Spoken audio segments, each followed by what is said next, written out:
Greetings, I'm Brian from RC Workboat Haven. In a recent video called RC Powerboat Instant Hull, I water tested this model. It's 24 inches long on deck and has an aluminum hull. The results were fairly good. Let's take a look at that video.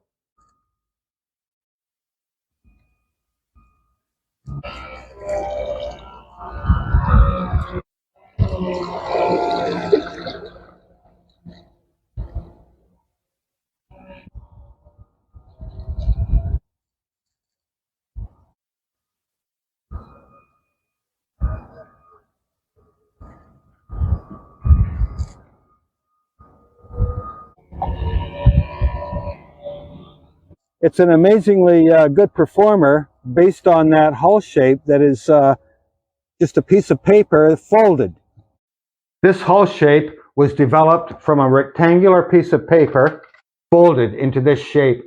In this video, we're going to expand on that idea and use aluminum dryer duct to create a Haven wedge hull. This build requires no plans at all. You just need a method. So let's get into it. First, I'm going to make a crude cut at 26 inches, and I'm going to use a pair of scissors.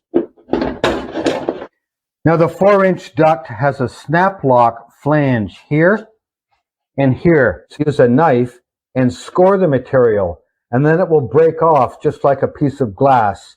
So we're going to use these flanges as a guide. Make 5 or 6 passes with the knife. Then flex the aluminum along that scored line and it will separate. And score the other side. Flex it a bit.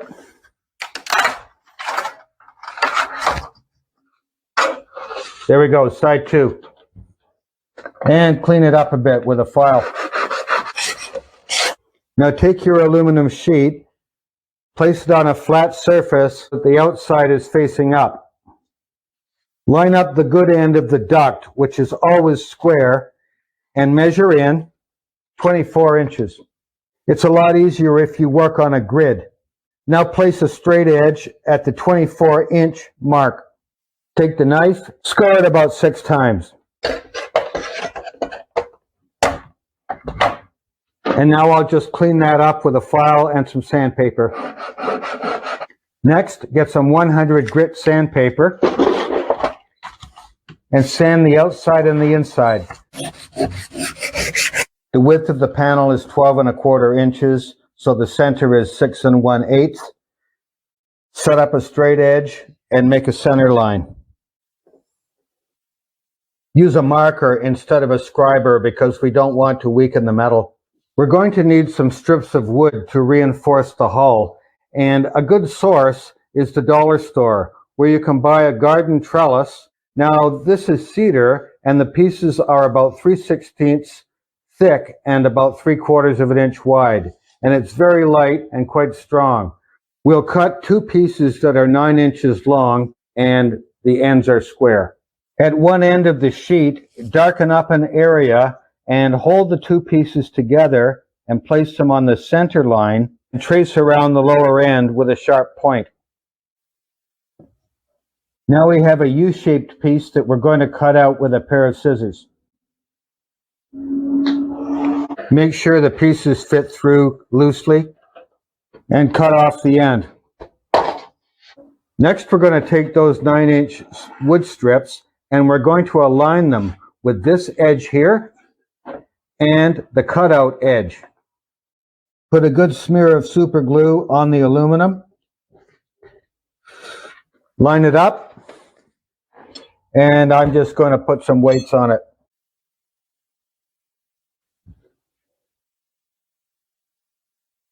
And there's the other side. And I'll also put a center line on the inside of the hull. The 2 uprights can now be joined together and clamped. And as you can see, we have the basic shape. Next, I'm going to use some 1/8 by 1/8 basswood strips. I'm going to align this strip flush with the transom and flush with the shear line. I'm going to put a drop of CA glue every few inches and work my way along to the bow. If you open up the bow, you can get a better alignment when you CA glue the strip onto the upright. And of course, we can close it up afterwards. Once you have the strips on both sides, flip the hull over and put a drop of glue about every inch all the way along from the underside. Next, we're going to make our transom. 11 inches wide is about right, and the total depth in the center about 2.5 inches. In order to make the transom, we need a pattern. I have a piece of paper here with a center line, a mark at 5.5 inches and 5.5 inches. Now we're going to set the hull onto the paper. I'm using 2 weights to hold the hull to the line on both sides, and it lines up fairly well on the center line. And now I'm going to mark it with a pen.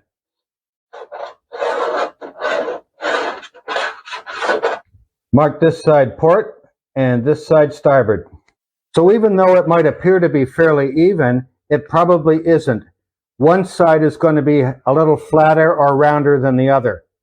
So the next step is we're going to cut it on the center line, and we're going to compare the two halves. So I see there's a very slight difference here, here, and here. Now I'll get my pen and trace on top. Well, that's great. The two lines are very close. Now I'll cut this out, and this will be half of my pattern. So let's test the pattern. A slight gap here, here, and here, but that doesn't matter because I can press that in when I superglue it. Next, find a fairly strong piece of wood. You could use basswood, or here I'm using a piece of ply that is 3/16 of an inch thick. And I'm using a pen to mark the plywood. And now I'll carefully cut this out with a jigsaw.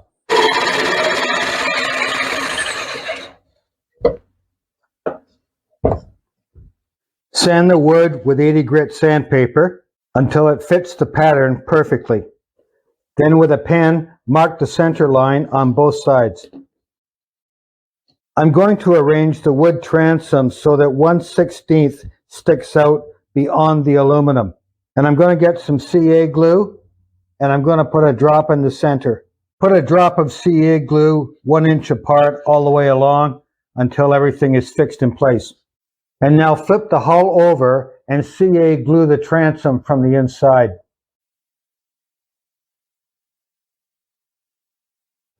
Next, I'm going to get a square, set it on the transom, and align it with the center line. So this is the center line of the boat. Now, if I hold the two uprights at the bow and move them forward and aft, watch what happens. So we want to make sure the shear line is equal on both sides, and we want to make sure we're reasonably square and true. And that looks pretty good. So I'm going to put a drop of CA glue right here at the top. Now I'll put CA glue in the seam and just hold it together with my hand. And I'll run some CA glue down the seam on the inside. Now we can cut off the uprights on the bow and sand it flush.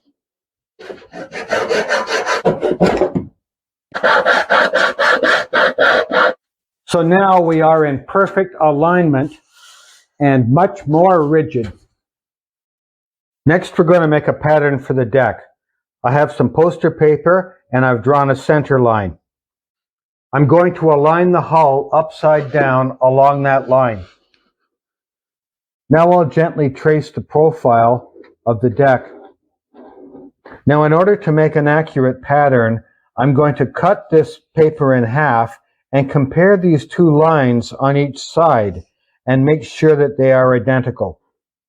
And now I'll take one side and lay it on top of the other side and draw the profile here with a pen. Up forward, there's a section where there's a gap between the two lines. So just by eye, I've traced a line along the center of that gap. And now I'll cut that out with a knife. And now we have 1/2 of an accurate deck pattern. And now with another piece of poster paper, I'll set that 1/2 on a center line and trace it out. And here's an accurate deck pattern that I'll cut out with a knife. Next, I'm going to set the pattern on some 1/8 basswood. The basswood measures 24 inches long and 4 inches wide. I'm going to trace the profile. And with a knife, I'll cut out to this line. Now, using a modified compass with a shaft collar on it, I'm going to scribe a line about 1 inch. Now I'll cut this out with a knife. And now I'll set the pattern back on the wood and trace out to make the other side. Now I'll cut the outer profile and the inner profile, and we have side 2. And from the same basswood sheet, I'll cut a straight piece of the same width. Now place the basswood on top of the pattern, and using the center line and a ruler, mark the piece up forward and mark the piece astern. Now we'll cut the forward piece here and the transom here and repeat it with the other side. Now put the two sides together on the center line of the pattern and take the straight piece, line up the ruler and mark it here and here, and then cut that out. With the wood aligned on the pattern, place masking tape over the seam up forward and the two seams aft. Flip the pattern over and add wood glue into the 3 seams. Clean up the glue a little bit. Make sure you're on a flat surface and put a few weights on it. And just let that set up for a few hours. Now we have an accurate deck flange and a pattern for a future deck.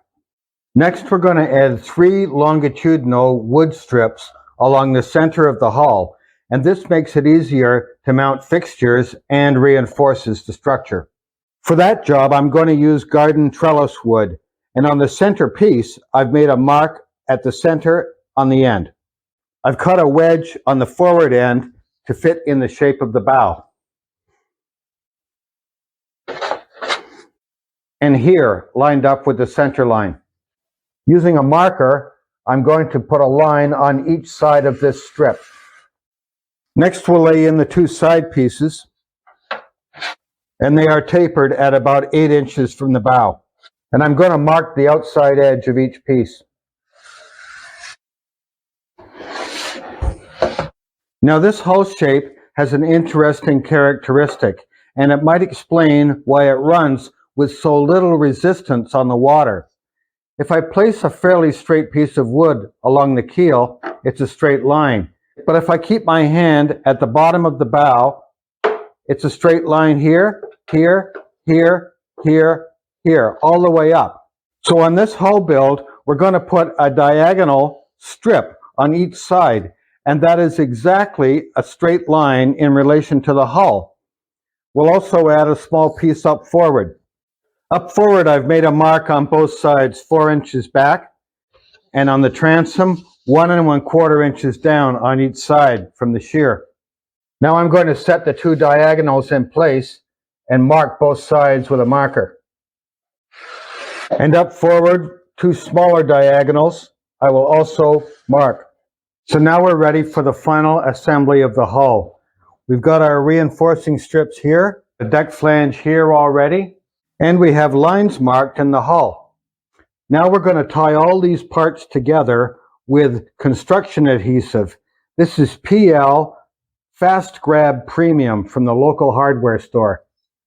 First, we'll put some masking tape over the small gap forward. That should do it.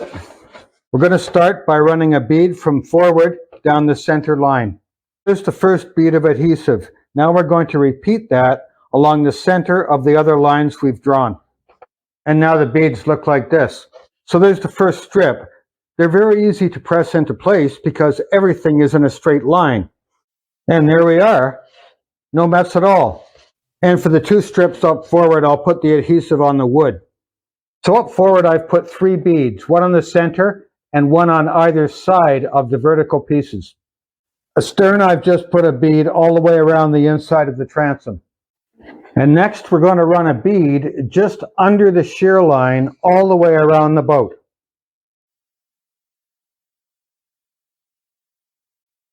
Next, we're going to fit the deck flange. We'll CA glue the bow and the transom in place first. And we're going to work our way around the hull, pressing on the sides very slightly to bring the hull out to the outside of the deck flange. And then put a drop of CA glue at that spot. So now the deck flange is fastened lightly with CA glue. Now I'm going to get a latex glove on my hand and run a bead all the way around the perimeter on the underside to force that adhesive into the crevice. I'll just show you right here on the transom.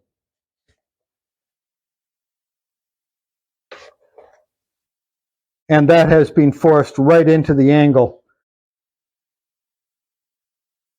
This PL adhesive is nice to work with because it's quite thick. It grabs fast and yet it stays workable. Another great thing is that if you do get some on the outside of the hull or on your skin, it cleans up with mineral spirits. And here's the Haven wedge assembled. Now we'll take a look tomorrow and see how this adhesive firmed up that hull. I'll just remove the masking tape on the bow, and I'll round it off here with some sandpaper and a file. The stem could be finished off with a piece of basswood glued on, or simply some epoxy filler. And now in terms of firmness, the hull is solid as a rock. There is no twist here, none whatsoever when the sides are pushed in, and the hull is extremely rigid with very little flex. And the total weight, 1 pound.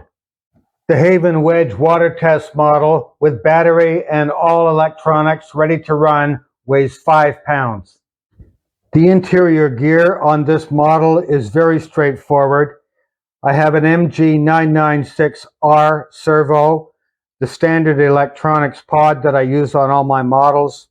I've got the same 540 CAN 12 volt DC motor, and this one has a cooling coil made of copper, and the inlet comes from an outlet at the top of the rudder, and the water exits through a through-hull fitting.